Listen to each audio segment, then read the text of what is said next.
حضرت معاویہ رضی اللہ تعالیٰ عنہ کی وفات کے بعد کوفہ کے رہنے والوں نے حضرت حسین رضی اللہ تعالیٰ عنہ کو جھوٹے وعدے دے کر اپنے ہاں بلانا چاہا، اپنی سرکردگی کے لیے، اپنی لیڈرشپ کے لیے، خود کو اصلاحی تحریک میں ڈھالنے کے لیے، پتہ نہیں کیا سے کیا باتیں کر کے یہ حضرت حسین رضی اللہ عنہ نے کیوں؟ حضرت حسین نے یزید کی بیعت کا انکار کیا تھا اور حق پہ کیا تھا۔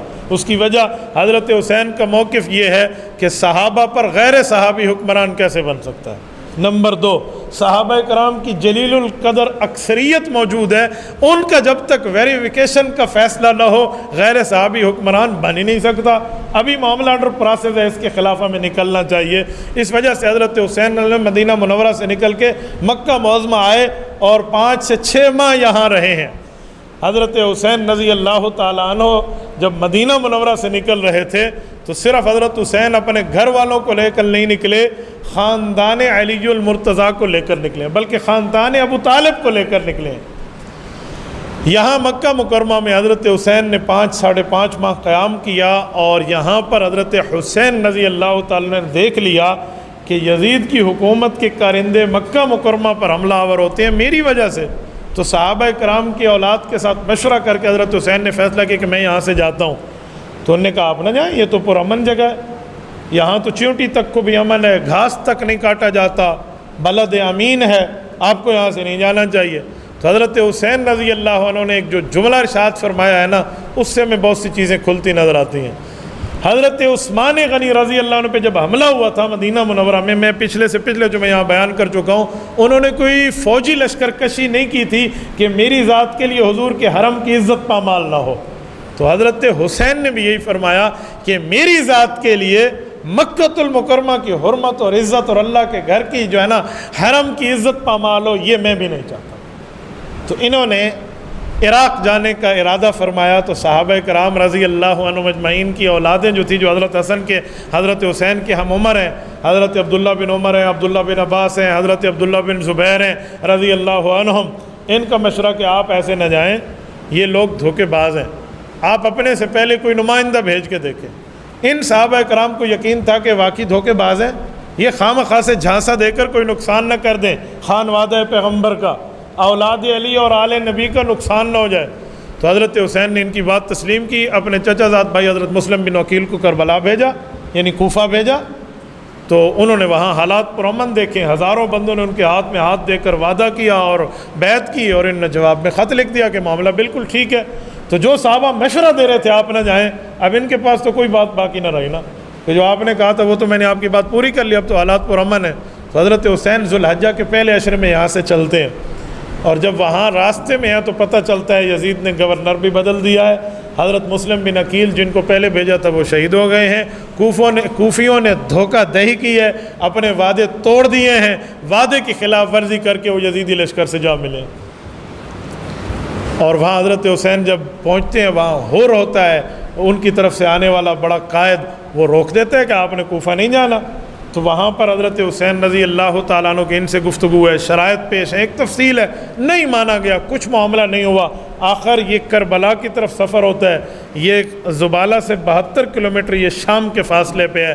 حضرت حسین رضی اللہ تعالیٰ عنہ کا یہاں جو پالیسی بنی ہے نا، غور کرنے سے خلاصہ یہی نکلتا ہے کہ حضرت حسین نے اپنا رخ اس طرف شام کی طرف کیا تھا کہ میں ڈائریکٹ جا کر یزید سے بات کروں کہ غیر صحابہ پر حکمران کیسے، اس سے معاملہ طے کروں، اور اس کے سامنے جا کر جو سیاسی اصلاحات حضرت حسین چاہ رہے تھے وہ کراؤں۔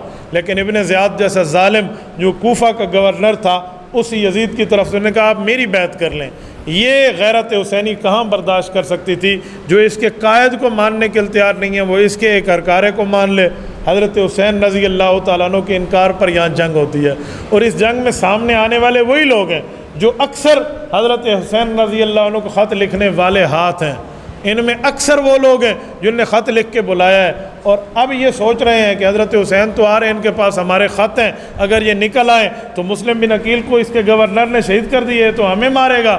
اب یہ حضرت حسین کے مخالف ہیں، ان خطوط کی پرواہ نہیں ہے، وعدوں کی پرواہ نہیں ہے، وہاں پہ جنگ ہوتی ہے، اور اس جنگ میں حضرت حسین رضی اللہ تعالیٰ عنہ سمیت حضرت حسین کے 8 بھائی، حضرت علی کی 9 اولادیں وہاں شہید ہوتی ہیں، آل رسول کے 21، 22 یا 18 افراد 3 روایتیں ہیں، یہ شہید ہوتے ہیں جن میں 72 افراد شامل ہیں، باقی ان کے حلیف ہیں، دوست ہیں، مددگار ہیں، ناصر ہیں، تعلق والے ہیں، وہ ساتھ ہیں، اور 88 اس لشکر سے قتل ہوتے ہیں۔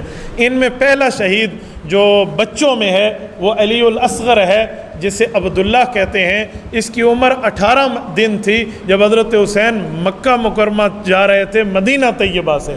5 ماہ مکہ مکرمہ میں رہے تو یہ 6 ماہ میں داخل تھا۔ اس پر ان لوگوں نے سب سے پہلے تیر مارا ہے۔ آپ اندازہ لگا انصاف کا خون کتنا ختم ہو گیا ہے، ظلم کی انتہا دیکھیں۔ اس بچے کا تم سے کیا قصور ہے؟ اور ان پر 3 دن تک پانی بند ہے، 7 دریائے فرات ہے، اور اتنا ظلم ہے۔ جس بچے کو جو تیر لگا ہے، میں یہاں جملہ کہتا ہوں، اللہ کی قسم دل دکھ جاتا ہے کہ اتنا اس کا اپنے جسم کا حجم نہیں ہے جتنا اس تیر کا حجم ہے۔ جس بچے کو نہ ہنسنے اور رونے کا پتہ ہے، اور حضرت حسین رضی اللہ عنہ کو صبر دیکھیں۔ حضرت حسین رضی اللہ عنہ کے بڑے بیٹے، بڑے بھائی سب سے پہلے، چھوٹے بھائی پہلے شہید ہوئے۔ حضرت حسین رضی اللہ عنہ 9 بھائی یہاں شہید ہوئے ہیں۔ تو 10 محرم الحرام کو کوفیوں کی غداری کی وجہ سے کام ہوا ہے۔ اس قتل کا ذمہ دار عبداللہ بن زیاد بھی ہے، کوفی بھی ہیں، لشکر پہ حملہ کرنے والے بھی ہیں، اور یزید بھی اس معاملے میں شامل ہے کہ اس نے 4 سال اس کے بعد حکومت پہ اپنے پاؤں جمائے رکھے ہیں۔ حضرت حسین کی کوئی قتل کی تحقیق نہیں ہوئی، کسی قاتل پر کوئی گرفتاری کی فرد جرم عائد نہیں ہوئی، کسی کو پکڑا نہیں گیا، کسی سے بدلہ نہیں لیا گیا، بس ایسے ہی معاملے کو ٹرخا دیا گیا ہے۔